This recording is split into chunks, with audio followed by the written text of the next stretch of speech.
it would be pretty funny if we mine an asteroid and bring to Earth 100 million pounds of diamond. That would suck. Because like I spent all this money on a diamond ring for my wife and a diamond necklace and ear, and they're like expensive artificially. But if you bring in 1 million pounds of it from a comet, No, it's diamond worth is nothing. worthless. Cash flow? Cash flow? Did you clear your cash flow? Hey, What's up, Greg? How you doing? Great. How are you? I'm doing well. Yeah, thanks for hopping on here today. It's exciting to have you on the show and talk about some of the cool stuff you're working on. Just to kind of kick it off, if you could just do an intro of yourself, I think you'll probably do a much better job than me, kind of talking about what you do. I can try. So, hi guys. Name's Greg Fridman. I'm a scientist, researcher focused on advanced oxidation processes, like using ultraviolet to disinfect just about anything, or plasmas, or you name it. Big interest in environmental remediation, big background in medicine, etc. So very happy to join this podcast. I guess I'm number 2. So it's a tough act to follow with Chris Wing, but I'll try. You'll be number 3, I think. We just recorded our second guest episode, so that'll be going live shortly. Cool. But, well, I've only seen one, so. Yeah, only one live so far. But yeah, so I think a great place to start out, we've had a ton of conversations about like PFAS and fluorocarbons, which is like, I think, the heart of a lot of the work you do. Is that right? Sort of, I guess, maybe. I mean, PFAS is one of the fluorocarbons that are in the forever chemicals category. They're around, they're everywhere, they're in water, they're on surface, they're on carpet, they're in the furniture, they're everywhere. They're very good. They're very good as chemicals. They're inert, they're superb surfactants, they put out fires, so they're very, very nice. But there are some problems, your liver captures them, so. Can you break it down, like, for the dumb people like me that don't know, chemistry and like all this biotech stuff? Can you break down like what these like family of forever chemicals are, what they're used for, why they're created, why they're, sort of indestructible, and just kind of break it down for people who don't have that chemistry background? I can try. I mean, the amazing part, like, you buy this AAPF, the aqueous firefighting foam, and it comes in a small container that you add to a giant jug of water. And now the water is all bubbly and foamy, and you can put out just about any fire, chemical fire, gasoline fire. So this firefighting foam is really, really good at putting out fire. Now, what happens with all that foam? It goes into your groundwater. And these chemicals, they're virtually indestructible, right? They are just like hydrocarbons, but instead of hydrogen, you replace all of the hydrogens with fluorine. So the molecule becomes very, very not reactive. It's a really good surfactant, very good at putting fires out, but it stays in the environment, and it stays in the environment virtually forever. So this firefighting foam, it eventually seeps into the groundwater. Then it goes into, the city water. We haven't designed our system to filter against it, especially for like shower water. Maybe you're filtering water in your refrigerator or using a Brita filter, but then you're showering in the water that hasn't been polished for this particular surfactant. And then it accumulates in your liver.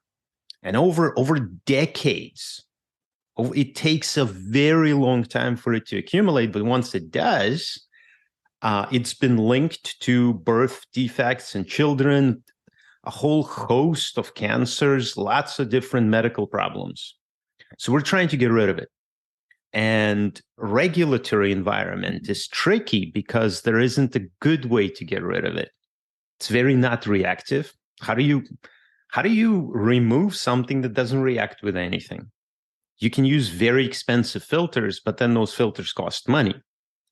And Environmental Protection Agency, they're beginning to regulate against it, but the kind of the bar they set for us is crazy high. And when you say it's crazy high, you mean the bar for what the parts per million should be, or what do you mean by parts per quadrillion? that? Okay. So it's not even parts per million. It's not parts per billion. It's parts per quadrillion, which is like 0.00000, a bunch of zeros, 1%. Wow. Well, environmental protection, they're famous for doing that. Like when cars didn't have catalytic converters, EPA said that, in a dozen years, all cars have to emit virtually no pollutants other than CO2. And the car industry said, oh my God, that's impossible. We can't do that. But given the funding, given the regulatory pressure, now we have catalytic converters in cars that are amazing. So EPA, very recently, just months ago, they set the requirement that the PFAS contamination in your drinking water has to be millions of times less than what it currently is. All of us in the industry, we're freaking out because we don't even have good ways to detect it, let alone remove it. We can't see it. How can you remove something you can't detect? Wow, but there is the regulatory pressure, right? So just a week ago, I was on a webinar where a company was demoing a brand new product to us, which is a high performance liquid chromatography system that, ready for this, can detect it. So the industry is responding. There is regulatory pressure. Now we have systems to detect. If we can detect it, we can begin to remove it. So, this chemical, the way it's famous, I think, is Teflon. So everyone knows like Teflon in your frying pans, and it's a chemical that's, you mentioned another application of firefighting foam. And then there's, in furniture for, I'm assuming, like fire suppression or, water. It's in everything. Look, like when you're driving your car, especially if your windshield is brand new, the droplets are bouncing off your windshield. So your windshield is coated in some kind of fancy stuff. Or the carpet in your office. Like the carpet in your office is so good at not getting dirty. Like if you spill your coffee, you clean it up with a vacuum cleaner. So nothing sticks to that carpet. Carpet is coated in fluorocarbons, very not reactive. Now you take your carpet, you throw it in the trash, it's sitting in a landfill, ultraviolet from the sun, rain, acid rain, it slowly begins to break that carpet down. It takes forever, it takes decades, but eventually those fluorocarbons end up in the water. So it's literally like if you have a running coat that you put on and you're running in the rain and the droplets are bouncing off that coat, it's coated in something like Teflon, like nothing sticks to it, but eventually the little particles of Teflon, either they end up as microfibers in your bloodstream, or they end up dissolving and becoming these forever chemicals. So that's one of the environmental engineering professors at Drexel, whom I work with, he thinks that PFAS will be the molecule of the decade, as in the enemy of the decade. So forever chemicals, it's a big challenge right now, with COVID and the wars and everything, it's off the media radar. I don't watch TV ever. I don't really follow. That's you and me both. Yeah, I don't news. I'm not so much interested in, but I kind of look at headlines, and PFAS is not as newsworthy as the war in Ukraine, but it's coming back. I mean, PFAS isn't going to disappear so soon. News media outlets will run out of evil things to report. Like, I just read yesterday, I don't read the news, right? So I just read yesterday, there is another variant of COVID, something beta something, because the alpha one is, anyway, but that's not really a big news article. Everybody's sick of COVID. So media is going to pick up PFAS, regardless of whether you're bombarded with the news or not. The problem is there. I've seen some headlines about it over the last few years. I mean, it's not maybe one of the things is people just don't understand it because it's like such a complex topic, and trying to understand, there's all these different ones. Like there's PFOA, I don't know if I'm saying it right, and there's PFAS, and all the other acronyms for it. But I guess there's like different variations that have been created over the years. Well, if you look at the number of fluorocarbons, and I think there was a study done in California, they looked at all of the fluorocarbons in the groundwater in California, and they identified over 5,000 compounds. Wow. So are they bad for you? I don't know, because these are compounds that accumulate in your liver over a very, very long time. So it takes years. And then which compound would you specifically look for? So the one you mentioned, PFOA, that's perfluorooctanoic acid. PFOA is 1 out of 5,000 that has been well studied, and it's a problem. Now, I believe that's a 9-carbon molecule, and its twin brother, that's just 8 carbons, 1 carbon less, has not been studied as well. And 1 carbon more has also not been studied as well. Does it cause birth defects? We don't know, because that's a very, very expensive study to perform. But it's probably not very good for you. So one of the challenges to the kids in college right now studying chemistry, one of the challenges for them is, how do you replace fluorocarbons? Because you own a business. When you're buying carpet for your business, you want carpet that takes a lot less effort to clean, right? Because it's going to save you money. The office will look cleaner. So you're going to opt for buying that carpet. But that carpet today is coated in fluorocarbons. So going into the future, not only do we need to clean the water that we already contaminated, we also need to create new solutions. Like, I like my windshield to be safe in the rain. I'd like to see as I'm driving, right? It's always a plus. It's always a plus. So you might want to coat the windshield in something that repels water. What is it? There are a number of solutions. Like, you can use different plasma surface modification technologies, but they're very expensive.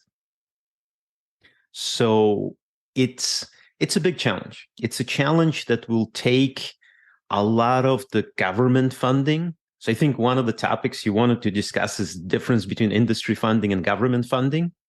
This is the type of stuff that the governments need to step in, right? Like the water utility. I mean, if you look at like Philadelphia Water Company or American Water across the river from us, they're relatively small, meaning you can't ask them to solve a problem that's affecting the entire planet. Like, they found these fluorocarbons in the snow on Tibet mountains. It's everywhere. It's literally everywhere. So who's going to pay for that? It has to be government funding. Yeah. And then who's going to invest into, we need thousands, tens of thousands of new chemists who will finish their degrees, go into the industry and invent new stuff. That's a government investment. So I really like what Biden is trying to do with reducing the barrier for entry into universities, reducing college tuitions, which are ridiculous now. But we need to invest into, if we want to get rid of contaminants in our water, we need to create products that don't contaminate our water. They haven't been invented yet. So yeah, many challenges there. So I want to just I have a side tangent I want to go on, and I want to start by just describing your lab. So you have a really awesome lab in Philadelphia. Everything's painted purple, and we'll get to why it's painted purple in a minute. You've got like all these different rooms. You have a room for like, exploring superbugs. You have a 3D printing room, and you have like a CNC machine room. You have like all these different rooms with like power supplies and plasma equipment, and it's just like walking through. It's like it's too much to take in all at once, and obviously like you're really passionate about it, so you're trying to explain everything. And by the time I do like an hour-long tour, my head's spinning. I have no idea what I just saw. But one of the things you showed me, I was in there one time, and you showed me this thing, and you're like, "Hey, we could use this to remove PFAS from water, or we could actually just make cat litter boxes smell better." It's they're standing next to each other. They're not the same system, right? Back to the intro, right? So we are a small research and development company. We're never going to be big. You don't need that many of us. Just a dozen engineers can do a lot of damage given time, funding, and equipment. And we have funding and we have equipment. The lab's purple. Purple is the color of plasma, and apparently I like purple. I'm at home now. Wife didn't let me paint this purple. I would otherwise. I can see that too. Mm-hmm. If I tried to make a case to paint the house purple with my wife, I think she would veto that one too. Well, it depends on the shade of purple, right? There are like so many. I mean, your lab is like very purple. Very, very purple. It was funny. We were moving into that lab in the middle of COVID, and I had 5 million things on my plate. It was a lot of work. We were trying to manufacture 100 systems. And then the landlord calls me. "What? We need to repaint the walls. What color?" I'm like, "I don't care." He said, "Well, you need to pick the color." I said, "Okay, plasma is purple, so paint it purple." And he's like, "Light or dark?" Oh my God. Just pick a color.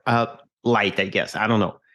And then he calls me. He's like, "Oh, yeah, there is a highlight color too." So we went with light purple and dark purple.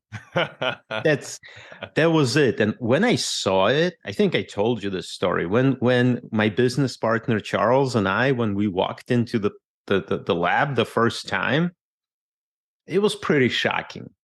But we get used to it. Like, look at our website now. It's all purple, and it makes images really stand out. So I like it. But it really, plasma is light, or plasma makes a lot of light. Most of the lighting systems, especially outdoor big lighting systems, they're all plasma. So plasma emits a lot of light. And purple is the color that nitrogen releases. So if you make plasma in air, it's going to be dominated by the light emission of nitrogen, which is purple. Oxygen is white. Neon lamps, right? Like neon is kind of reddish, purplish, pure neon. So it's a color that comes from plasma. So purple is air plasmas, and that's our kind of specialty. We work in atmospheric pressure systems. We work in plasmas that are easier to commercialize, which is atmospheric pressure air plasma systems. But yeah, that's a specialty. But we use plasma not to destroy PFAS directly in water, but we use plasma to regenerate activated carbon that was used for PFAS filtration. This way, today, Philadelphia actually uses activated carbon to filter these forever chemicals out of your water. So you don't have to worry, Philadelphia is already taking care of this. Problem is they take that activated carbon and they can't do anything with it. United States currently, to the best of my knowledge, doesn't really regenerate activated carbon, at least not on a water utility scale. They do in Europe, they do in Asia, but United States just puts it back in the landfill, kind of completing the circle of problems. We are among a number of companies that are trying to develop technologies to regenerate activated carbon. So what do you do to talk about what that means? Like, how do you reactivate carbon, or how do you remove the PFAS out of the carbon so it can be reused to filter more water? Using layman's terms. Of course, yeah. I don't think anybody here is going to be at the level of chemistry and the scientific background that you have. So we'll keep it, everything layman's terms here today. Yeah, it's easy. It's actually really easy. So you've seen charcoal, like activated carbon, like when you do your grilling using natural wood, there's charcoal. So you can use the charcoal to filter water. It's very, very porous material. It's very good at trapping dirt, dust, organic crap, PFAS. And then after you're done, you're left with this carbon. It's called granular activated carbon. But what it is, it's just charcoal that's compressed into these little granules. And they're dirty. So what do you do with them? You can throw them in the trash, but then you'll just complete the cycle. You shouldn't do that. That's what we do today, but we should figure out a better solution. You can take it and you can heat it up. You have to heat it up a lot.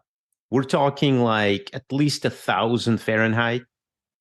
And probably you want to heat it in an atmosphere with very little or no oxygen because you don't want it to catch on fire. You heat it up and you thermally destroy those contaminants. It works really well. And you can actually destroy the PFAS at that temperature? You can destroy PFAS at that, sometimes higher temperatures. It depends. Short answer, yes. Long answer, this PFAS chemical, isn't it used to coat, space capsules when they're re-entering the atmosphere to keep them from burning? Or am I thinking of the wrong chemical? I'm not sure, to be honest. I mean, I would coat the space capsules on some kind of ceramics to prevent thermal degradation, something more thermally stable. Maybe they might use fluorocarbons for friction. I'm not sure. Okay. I thought I heard it somewhere, but don't quote me on anything that has to do with chemistry because I'm not your guy on chemistry. So look, fluorocarbons are so good and they have so many uses that I would not be surprised if they're part of the coating of the tip of the rocket for friction purposes. We're trying not to use any fluorocarbons in our coating technology development stuff. But back to activated carbon. So you take it, you heat it up. You heat it up, you keep it hot for a few hours, and now it's clean. And now you can use it again. Problem is, any oxygen present will burn some of that carbon, so you have losses. Also, keeping things at elevated temperatures for prolonged times, how do you keep things hot? How do you keep things hot on a large scale? Needs a lot Burn of energy. methane. So if you're burning natural gas to heat things, you're releasing enormous amounts of CO2, which is an issue, right? So that's one of the issues that our company is trying to address is CO2 conversion. But back to reactivation of activated carbon. So you can thermally reactivate it, but the cost ends up being about 30 cents per pound. So you buy brand new activated carbon just below $2 a pound. And once it's used up, you need to pay 30 cents to reactivate it. Or you need to pay some amount of money, let's say 50 cents, to get rid of it, to put it in the landfill. So there are costs associated with everything. So reactivation is not very attractive because it's expensive. Well, it still sounds cheaper, though. If it's 30 cents a pound to reactivate, 50 cents a pound to dispose, and $2 a pound to purchase new, why is it, it seems economically favorable to reactivate. Why aren't we doing that? But you need to have a facility. So there's CAPEX and OPEX. So there's capital expense and operating expense. I told you the operating expense, but there's also capital expense. You need to build a reactivation plant. You need to hire engineers to work in that reactivation plant. You also need to have space for the reactivation plant. So small water utility can't afford it. I see. Okay. So you're Right? talking about just actually like once you have the facility stood up and running, that's what it costs to process it. But then you still need all the equipment and you need to invest in the infrastructure to do so. And when you're talking about a huge water utility, they aren't regulated yet. They're not forced to do that. So there is a company. You walk into a major utility company and you say, with a $200 million investment, we will over 10 years save you money. Sounds attractive, but then you have to convince executives to change the ways they've been doing things for a few decades already. It's challenging. So this is where government regulation needs to come in.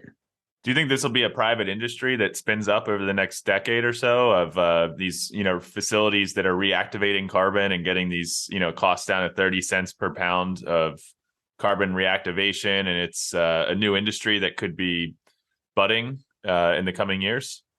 I'll answer with a story.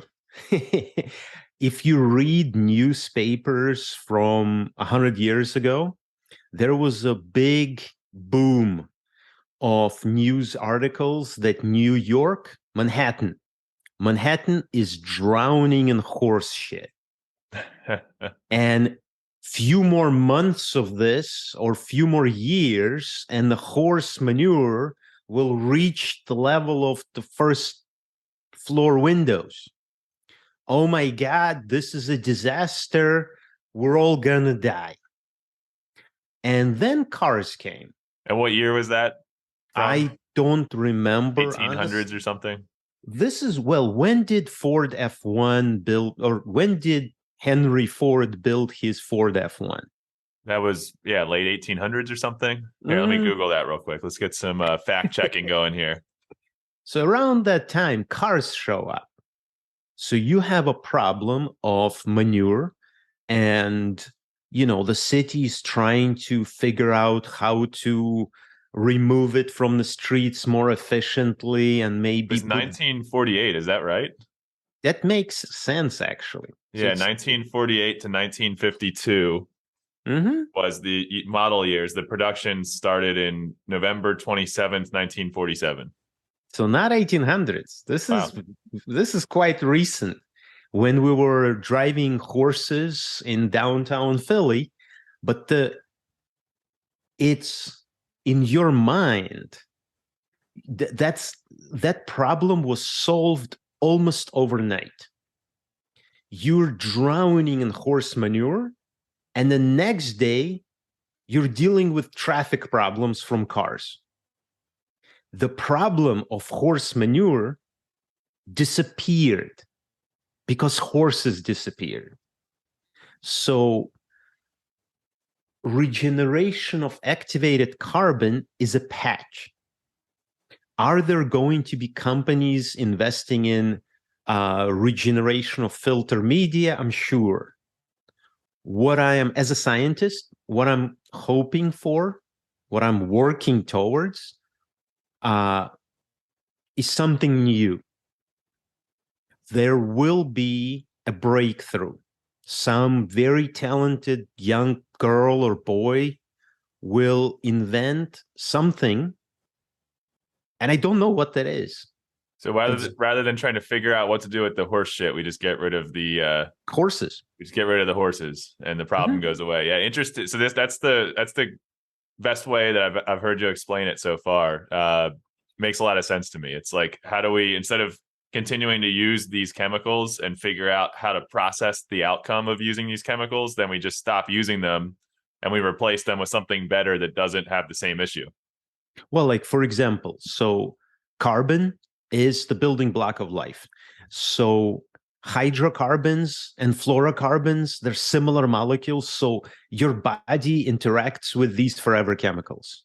But if we switch to silicon-based materials, your body doesn't interact with them, but maybe some of them have this similar properties. So maybe we can use silicon-based stuff for firefighting foam, for carpets, for car windshield coatings, for rocket nose coatings. And all of a sudden, fluorocarbons just disappear. Yeah, there will be, like the horse. Not everybody got rid of their horse right away. So maybe how long does a horse live? A decade. So maybe somebody who bought a brand new young horse today would keep it for another 10 years. But really, the problem of manure in New York probably took 10 years to disappear. My point is, if there is a new invention, that is the one that will take the world by storm, rather than patch technology. So if you invest into a new power plant or a new plant that regenerates activated carbon, are you going to make trillion, quadrillion dollars? No. You can still be pretty wealthy building patches. So what we're talking about, again, I keep on coming back to the manure thing, but like, you and I are discussing building a manure processing plant when the horses are about to disappear. Yeah, interesting. And so the kind of example you used there. So we got rid of the horses, it fixed the shit problem, but then there's now there's the cars. Now we have new problems. We have traffic problems. We have lead problems in the air. So like whatever the next thing is, it's probably going to have its own set of side effects and issues that come out of it, is my guess. Absolutely. I mean, look at the car industry. We had such amazing contenders because, we're running out of fossil fuel. We've been running out of fossil fuel for as long as I've been alive. But aside from that, so I believed that hydrogen would win. So I really thought that all of the cars on the road will be powered by hydrogen. And somehow I was totally wrong. I own now an fully electric car. The United States is heavily investing in electric infrastructure. Everything is electric. Wait, do we have enough precious metals to make the batteries to transition all of the vehicles to electricity? I'm not sure. We don't right now, but then we can mine asteroids. Wouldn't that be cool? Like, it would be pretty funny if we mine an asteroid and bring to Earth 100 million pounds of diamond. That would suck. Because, like, I spent all this money on a diamond ring for my wife and a diamond necklace and earring, and they're like expensive artificially. But if you bring in 1 million pounds of it from a comet, diamond is worthless. Well, the funny thing too, I mean, it's a total side tangent, but the whole De Beers thing, I think there's like keeping the supply low so that the demand is always high. It's like almost there's probably enough diamonds on Earth already.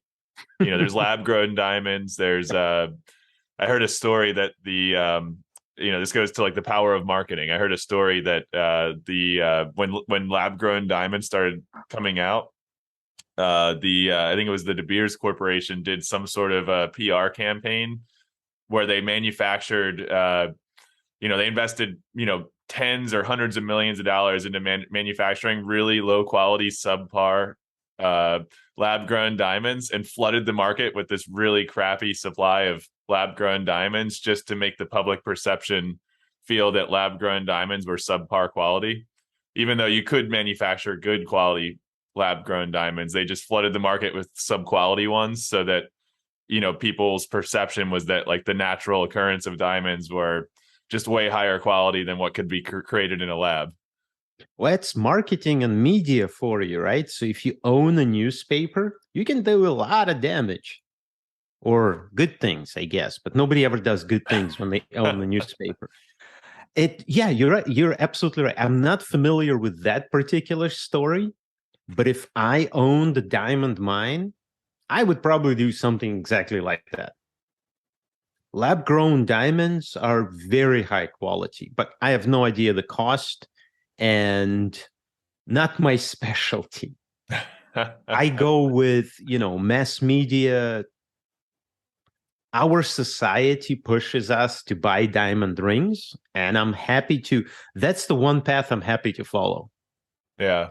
Yeah, it's a societal thing. It's like interesting too, these things that we create in society, and it's a lot of it. It's funny if you look back at the things we do today. A lot of it is out of that Madman era, Madison Ave ad agency, Madman era, where they created all these campaigns about how society should be and what American families should do and what they should buy and how they should act, and there's like still just effects of these marketing campaigns that have just ingrained themselves into our culture and our society. And just like the engagement ring is one of those examples. Absolutely. I keep on waiting for a story where like, honey, will you marry me? Here is a certificate of donation to Red Cross in your name instead of a ring, right? Like that sounds cool, but who's going to do it? Yeah, that's an interesting. I've never heard anything like that happening. I mean, it would be pretty cool, but I haven't heard of any of that, right? Yeah. So, and it would take a major societal change, and who's going to back that up? So, government is not going to spend money on marketing that shift from buying diamond engagement rings to donating to Red Cross. Well, I think you've got a really damn good idea to pitch the Red Cross donations marketing team. Which means Red Cross is funding it, right? So what you're suggesting is for Red Cross, instead of delivering blood, to dump a bunch of money into marketing, which they already, I think in the case of Red Cross, they may be doing a little too much of that. So it's always an argument how much money you spend on marketing as a nonprofit versus how much you actually dedicate to the cause. And if you don't do enough marketing, well, then you don't have enough funding to attack the cause. It's chicken and egg issue. Yeah, cool. You brought up your Rivian. How you liking it? I mean, I don't work for Rivian marketing department, so it's funny. I love the car, but you have to realize that if you're buying a Tesla, or if you're buying a Rivian, or if you're buying Lucid Air, or if you're buying any of these other startups, let me tell you a story. My first car was a beat up piece of shit Ford Tempo that I got with 160,000 miles on it. And then I was driving it. I hit a pothole and my tire fell off. So I got it. No, that was back in Chicago. Okay, same amount of potholes. Plenty of potholes here to go around. But I got it towed to the nearest junk shop, I got used Ford parts for a tenth of the price. As long as I owned that car, I never put anything new on it. Like replacing brake pads. Do you have any used ones? Literally, I got used brake pads. That car had years, decades of parts, experts, and everything else around it. Whereas if you're buying any of these new cars like a Rivian, you're a beta tester. Yeah, there was just a recall, wasn't there?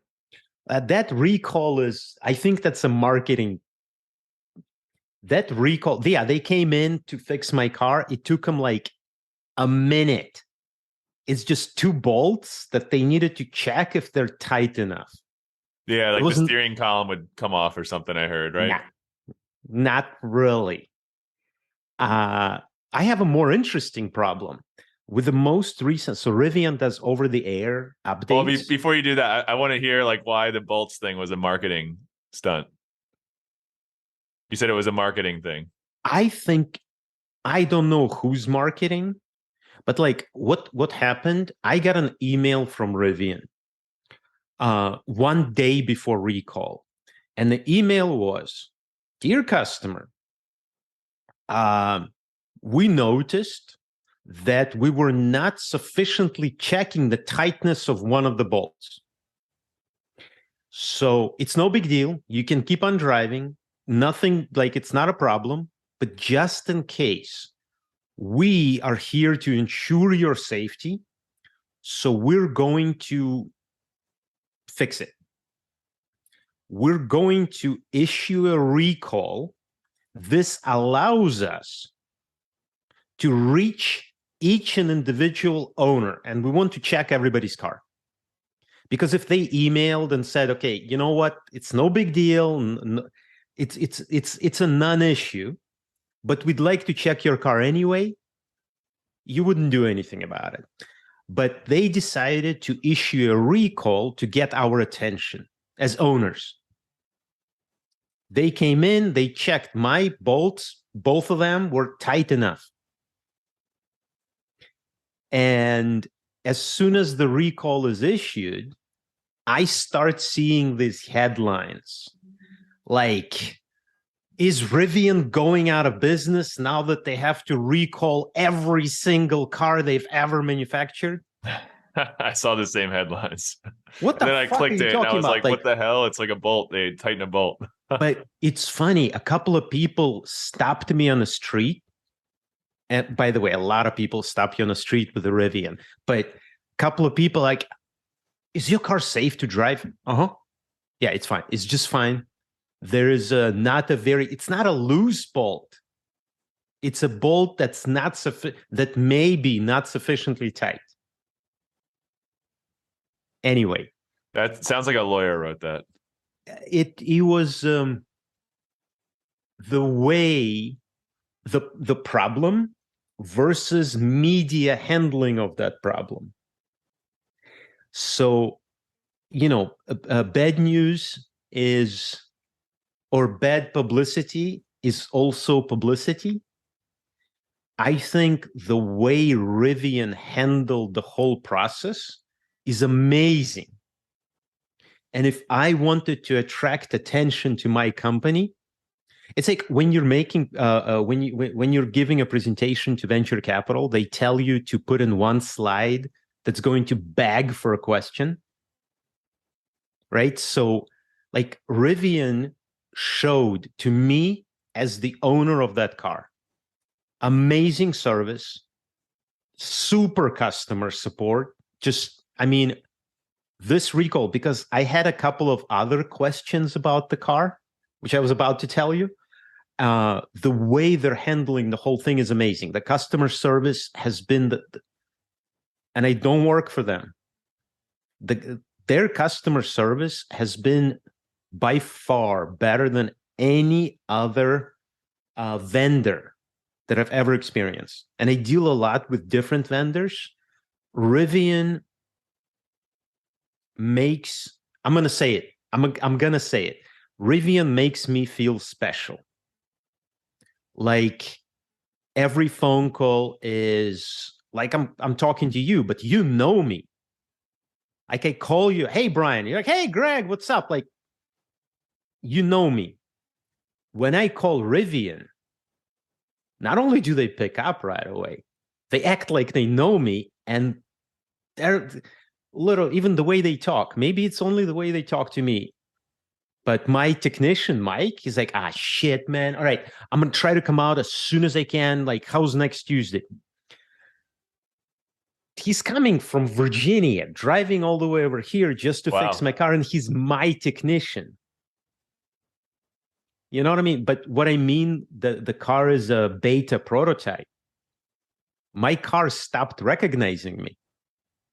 So I can open the vehicle remotely. Like on the fob, I click the button, the car opens. But when I get in the car, it doesn't talk to my fob. It doesn't talk to my phone. I can only start it with a hardware key. And it's been 3 weeks now. The Rivian is trying to figure out what the hell the software issue is. Yeah, it sounds like a software issue. So normally you should be able to start with your phone. Normally you can start it with your. So normally you get in the car. Once you're in the car, right? You unlocked it, you got in, and you go. And I unlock it, I get in, and I switch to drive, and it tells me identify yourself. I don't know who you are. Does it say it like in an ominous voice? Identify yourself. It blinks a little. It blinks a little thing that I forget exact language. It's like in order to start the car, you must present valid ID. So my fob and my phone are no longer valid IDs. Only I have a hardware key. That one's a valid ID. So it's some issue with the security protocol where outside of the car, the car unlocking is on a different security protocol than a car starting, which is pretty nice, I guess, for my safety. So you can unlock the car, you just can't drive it. Wow. So you literally, like, this car couldn't be carjacked. It's right now it can't. I can still drive it, but they're like, I have to do, there's a 3-step procedure that I have to do. Yeah. My point is, like you said, how do you like it? I love it, but you have to realize that you're driving a beta prototype. It's not, there's only like 12,000 of them. And same with a Tesla. These are betas. They're a little farther along, but hey, I want to change gears here. So your business, AAPlasma, right? 2 A's. Yep. All right, cool. AAPlasma. Your business is largely grant funded, or is SBIR funded? Is it SBIR or SBIR? How do you say it? Some people say SBIR. Some people, the slang for it is SBIR. Okay, so talk about that. I think that's something like this audience here is going to be largely tech entrepreneurs, either just getting started, or a lot of them might be well into building and launching their business. Probably not as many grant funded entrepreneurs as listeners, but I bet a lot of them don't even know about the SBIR program, what it is, how it works, and some of them may even have products or businesses that could be eligible for SBIR. Can you talk about it?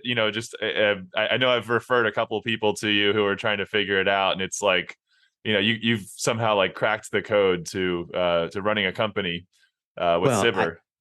I didn't crack the code. I've been university faculty for a decade. So I guess I cracked the code over there. But the code is really simple. If you want government money, there are 2 kinds of government funding. There is funding to do a certain very specific task. And then there is funding available where industry funding is not. And let me talk about those 2 separately. First one is very easy. government contracts. So what is it? GovBiz or biz.gov, something like that. There is a website that lists, and you can Google search it. There is a website that lists all of the current available government contracts, which typically look like, we need White House painted. And the government accepts bids to perform certain work.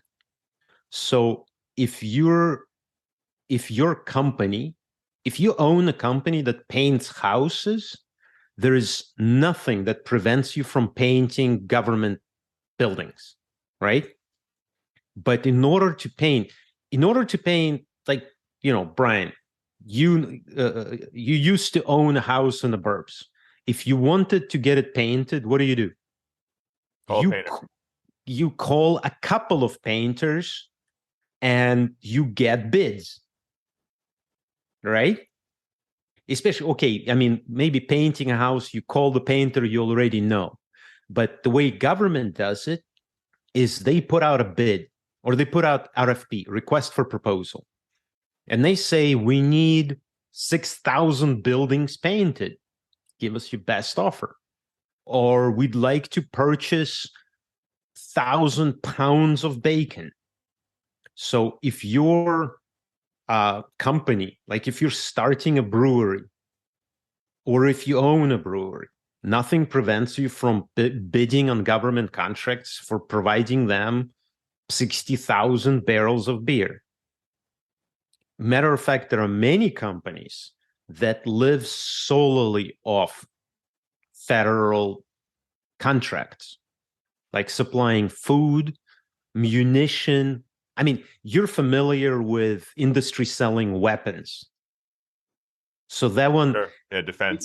It's not like defense industry. So there is Lockheed Martin selling stuff to Department of Defense, but there is also small companies supplying bacon so that the soldiers can have their burgers. Well, in my industry, I have several friends who run businesses that do like IT services. So like one builds government websites, another one does Microsoft SharePoint implementations, big company. They're like over 1,000 employees, do government SharePoint implementations. Yep. Another one does like Tableau and data analytics and Salesforce implementations for government. So, it's like a whole IT industry just serving, there's Accenture Federal Services, massive IT consulting company, just literally set up for servicing the government.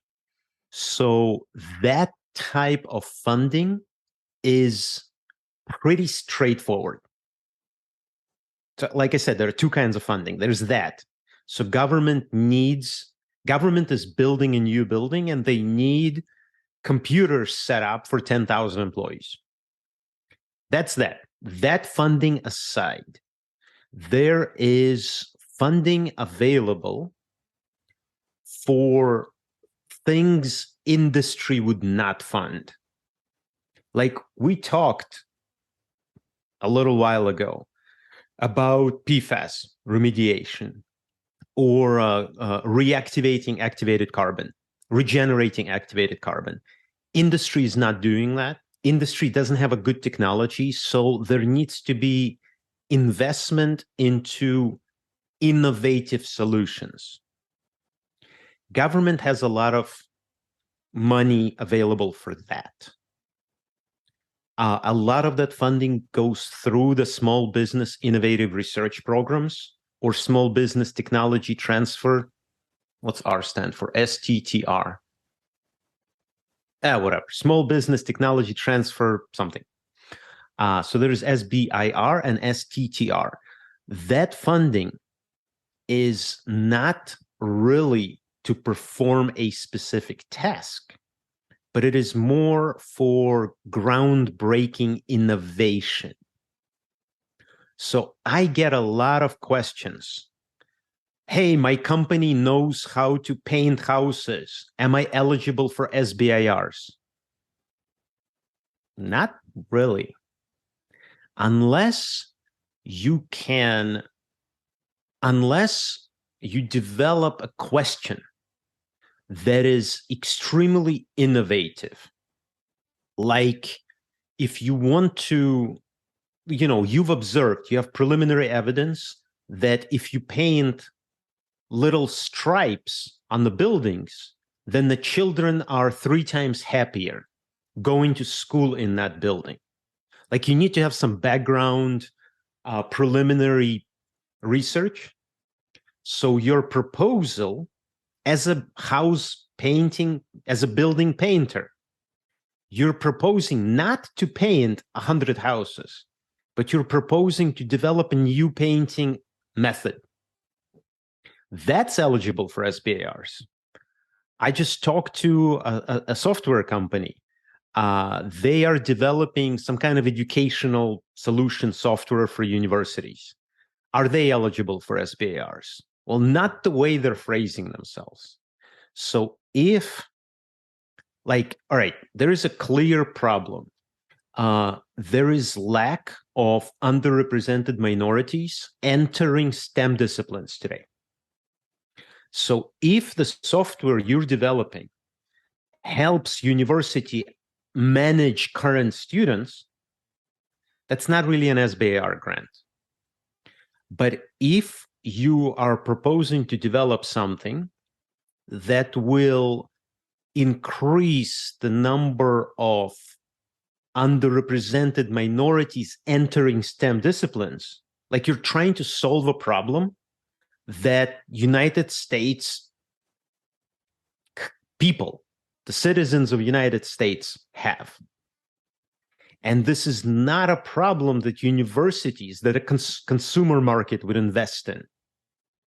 So what is the percentage of underrepresented minorities entering universities? Few percent.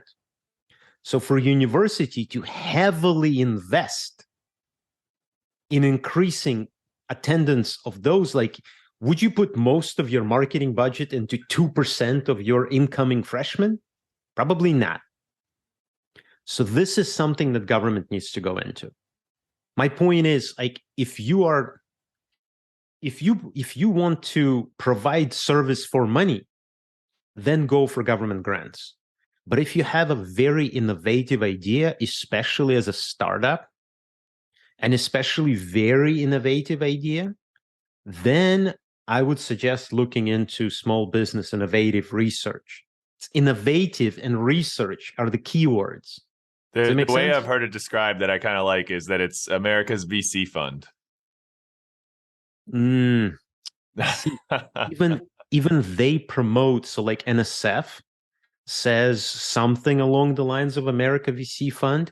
I've talked to venture capital, and this is, I would say this is the fundamental distinction between VC and SBIR.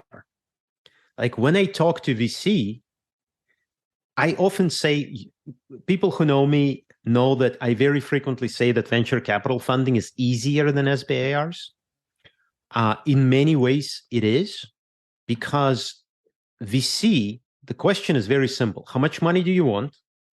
And when am I getting my 10x return?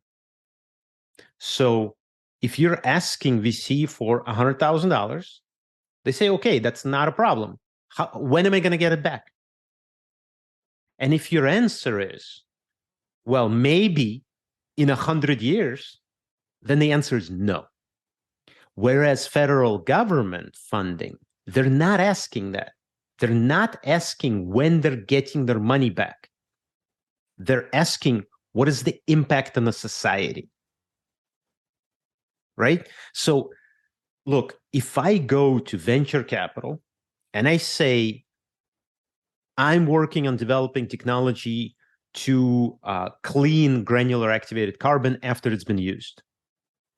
VC, I've talked to VCs about this technology, and their question immediately, what is the size of the plant? What is the return on investment? When am I going to get my money back? And my answer is, I don't know. I don't have the technology yet. I don't exactly know how much it costs. I need probably 5-7 years just to build a pilot plant. And as a business guy, you're not the kind of guy who's just gonna like be a yes man and blow smoke and put together some like Lie. over I'm not promising gonna pitch lie. deck. My name and my reputation, and some people call it virtue.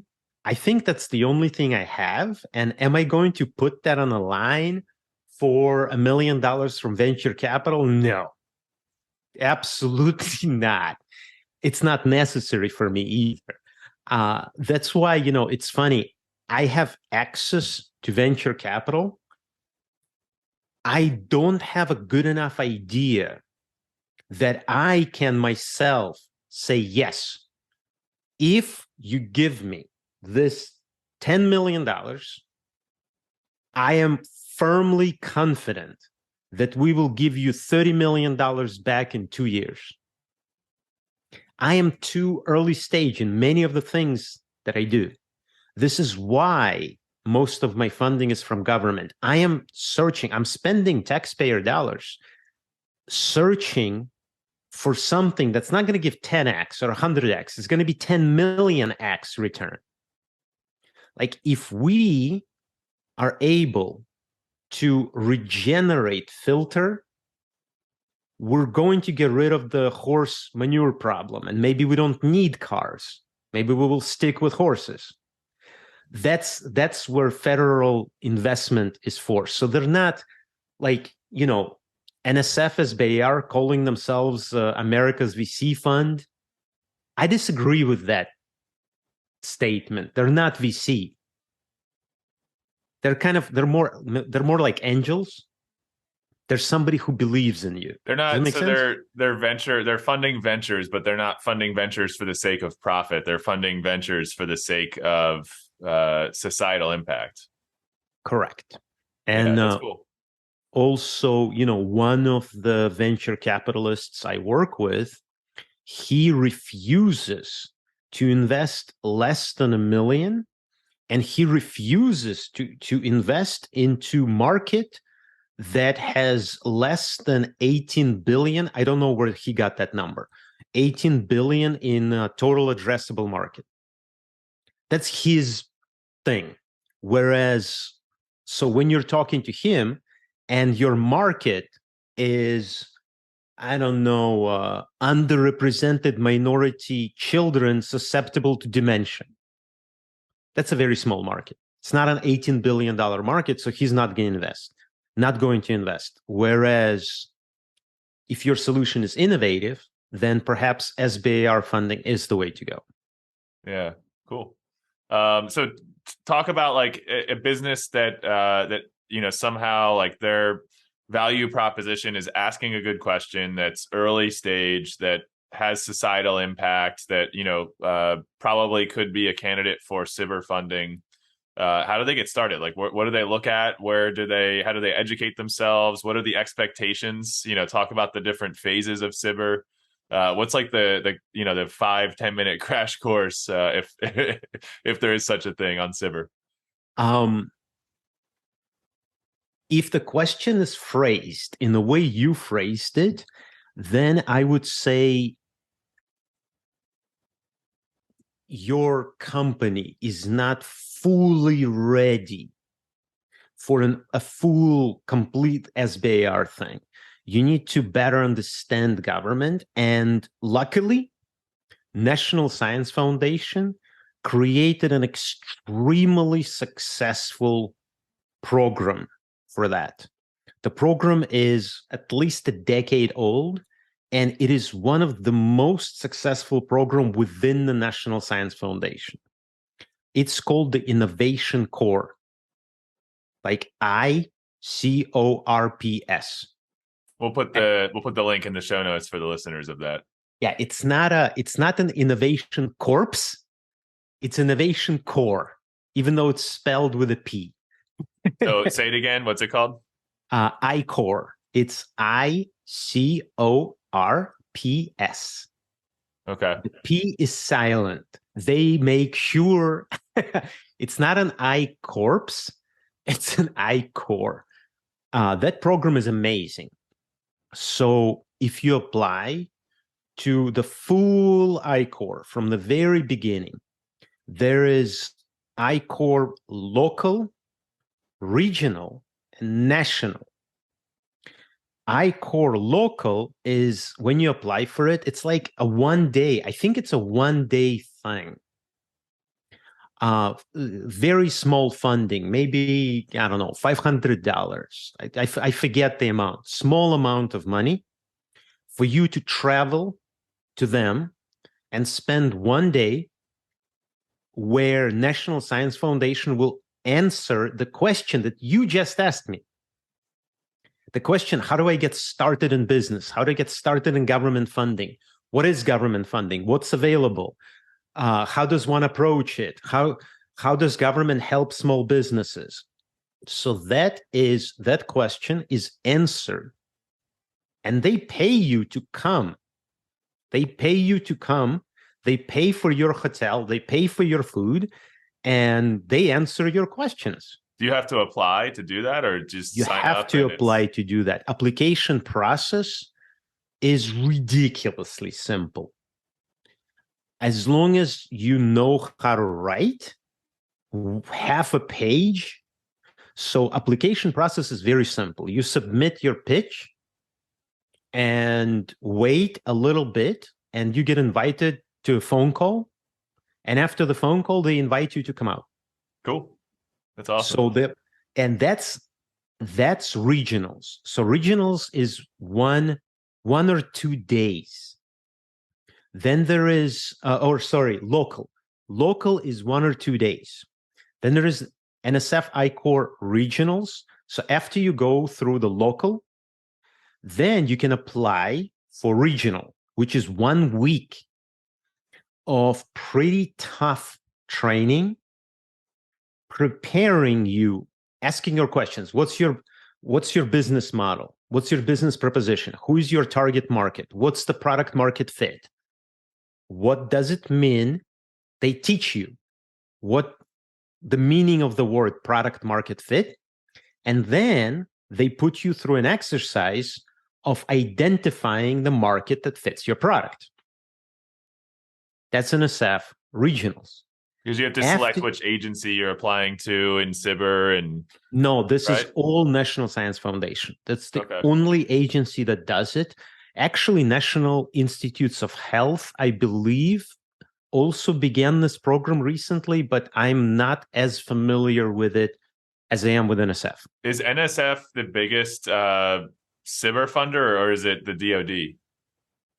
Well, DoD has the most money. National Science, I would say, the way I would answer that question. So if your business has to do with health, you're probably better off being funded by NIH, National Institutes of Health. If your question does not have to do with health, anything else, road construction, space flight, math, biochemistry, but not health. So if it's health, it's NIH. If it's anything else, it's NSF. And if your business is very practical, then you go to the departments. Department of Defense, Department of Transportation, Department of Labor, Department of Education, etc. So fundamental science, National Science Foundation, health, National Institute of Health, and then there are details. So if you're more to do with standards, you go to National Institute of Standards. I forget what the T stands for, NIST, NIST. So the answer to your question is complicated. There are many details, but to begin with, go to NSF. They are the most well-established and they will guide you. But I would suggest, because the way you phrased your question, the way I heard your question is, look, I've never done this before. I don't even know where to start. What do I do? There's a program for you called NSF I-Corps. Go, and they will answer all of your questions. Matter of fact, NSF prefers for your path to be NSF local, NSF I-Core local, NSF I-Core regional, NSF I-Core national, NSF SBIR. So NSF suggests that if you're starting on, if you're very early on, you do local, regional, nationals, and after that, only after you've passed all of that, you go to an SBIR submission. So in other words, if you have no clue what you're doing, don't do SBIR right away. It's not that you will fail. It's just, it's going to be a lot harder to do this with no knowledge. Does that make sense? Makes sense. Everything I've seen about it, what you're explaining makes total sense. I have one more question about it, then we can start wrapping up. So just so people listening have a sense of like even what SBIR is or SBIR is, can you talk a little bit about kind of like the phase 1, the phase 2, and then I think there's even like an unspoken phase 3 of some kind. Can you talk a little bit about what that, kind of like what that path looks like for getting funding through these programs? So there is phase 1, phase 2, continuation, phase 2, phase 2B, phase 3, etc. Phase 4, phase 5. Ideally, in a perfect world, if you have an innovative idea and some basic background science, some preliminary evidence that this idea has a potential to work and has a potential to impact, to improve the lives of US taxpayers, then you apply for NSF phase 1, or not NSF. Then you apply for SBIR phase 1. Phase 1 is designed to be proof of concept. Depending on the agency, you get anywhere from 6 to 18 months, and anywhere from 50,000 to 300,000 to test your idea. That's dollars to $50,000 to $300,000. Yeah. So typically, the number is 150,000, 9 months, typically. National Science Foundation is like 225,000, 12 months, but it's all over the place. I've seen it as low as 30, and I've seen it as high as $500,000 for phase 1. Phase 1, before phase 1, you have some background and something preliminary. You cannot just come in, I was in the shower, I came up with this idea, give me $1 million.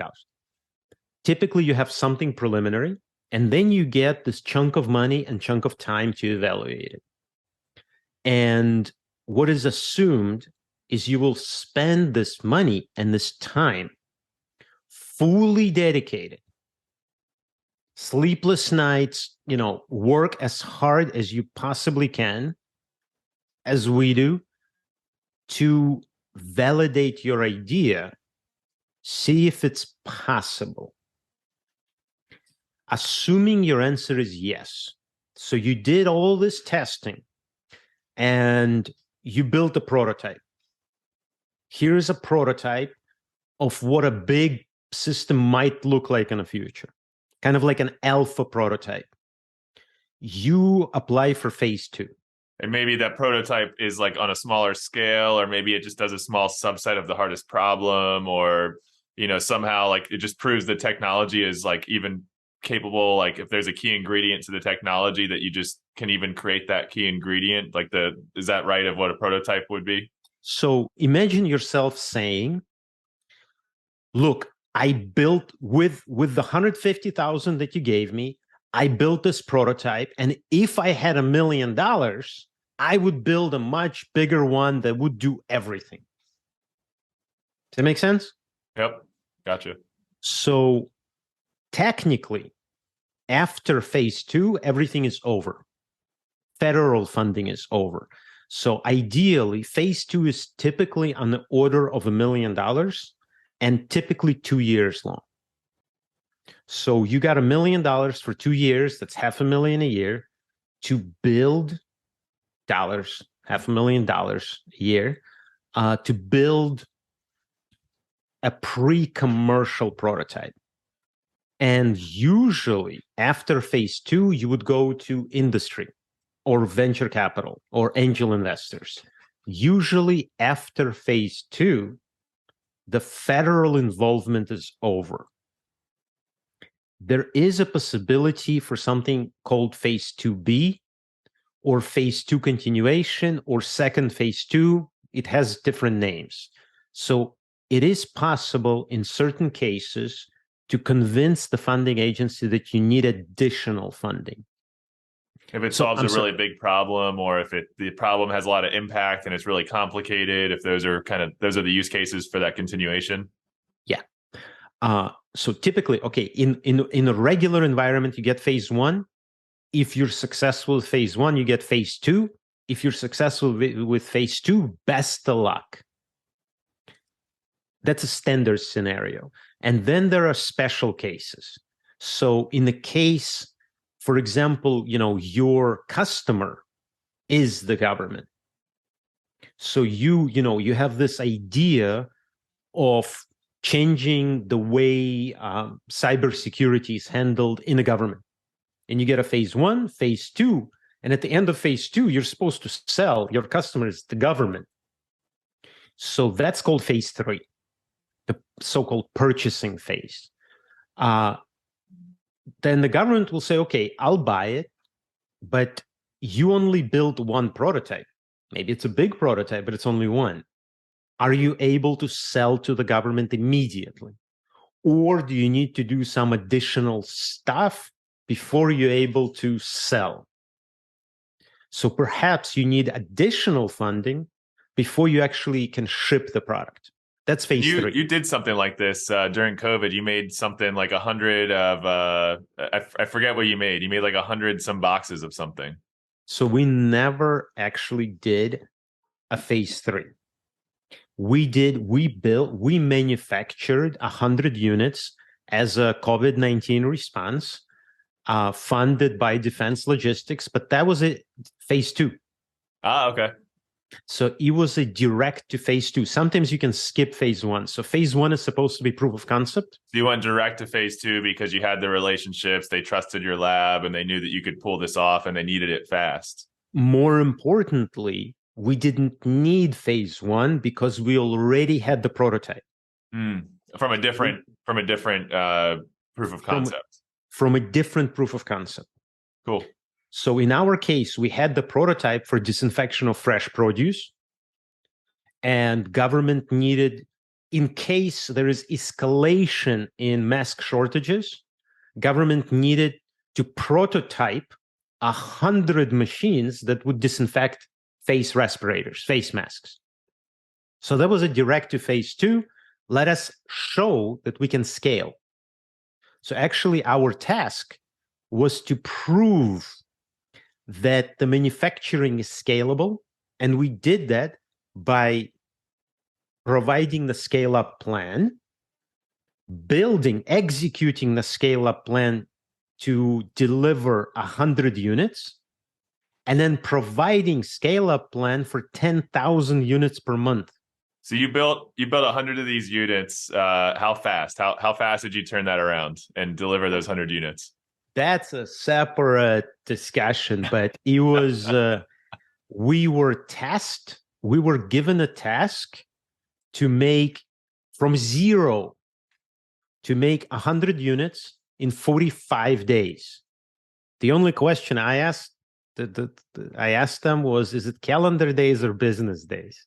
So that includes designing the units, proving that they work, sourcing the materials, assembling them, building them, shipping them. Yep. And we actually, with enormous help from NextFab, I'm sure, everybody in Philadelphia is familiar with them. We'll put NextFab in the show notes too. Yeah. So thank you. With enormous help from NextFab in the middle of COVID, instead of building 100 units in 45 days, we built 106 in 44.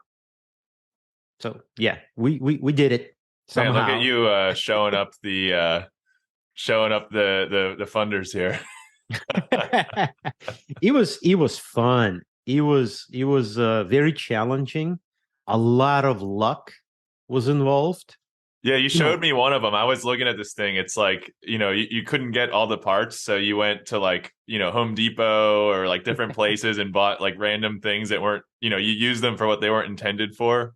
Just so, you because like know, you needed to get the parts and get them out. So you built this like, creative, box that just, sourced parts from all these different places. it was fun. It was fun. Am I going to do it again? I'm going to try not to.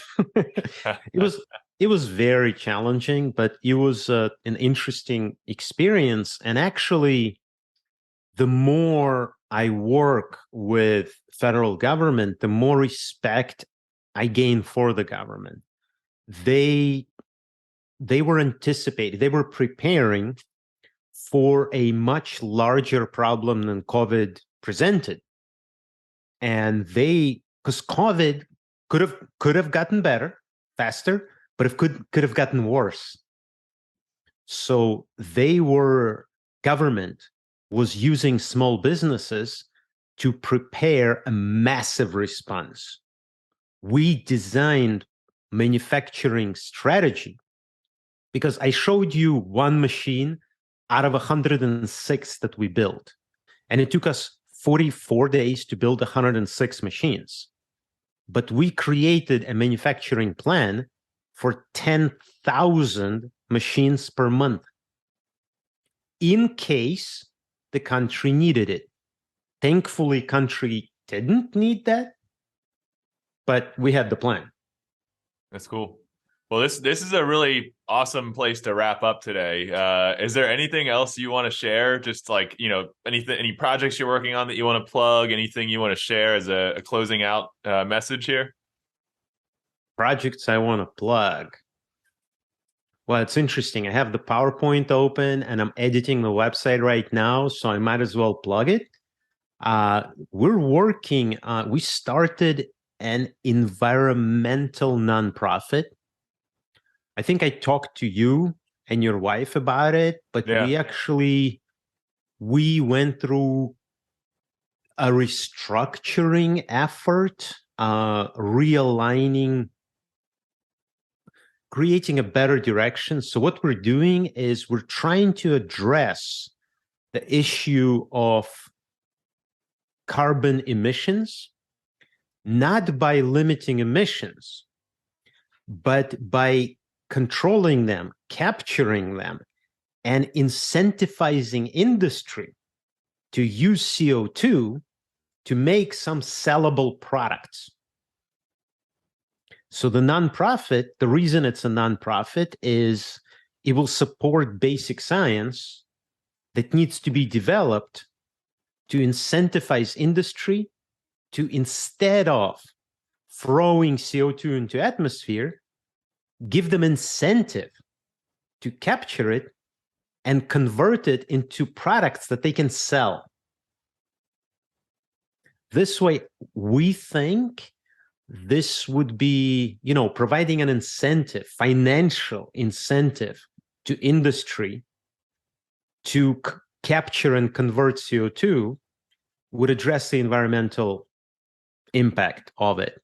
And the nonprofit is called Zephyro, for like the Western wind. It's ZEPHYRO.org. It's a brand new website. It's still half broken, but by the time the podcast is published, I think it will be done. Cool. Yeah, we'll have that in the show notes too. So we're gonna have a nice hefty show notes here for this one with some good links out to a bunch of places. But Greg, this was awesome. I really appreciate you coming on. You're our when this goes live, you'll be our third official guest, and this was really cool. I appreciate you coming on today. Awesome. Yeah, pleasure, and let's keep on being awesome, the both of us. Let's do it, man. Awesome. All right, Bye, Brian. Take care. Enjoy your weekend. You too.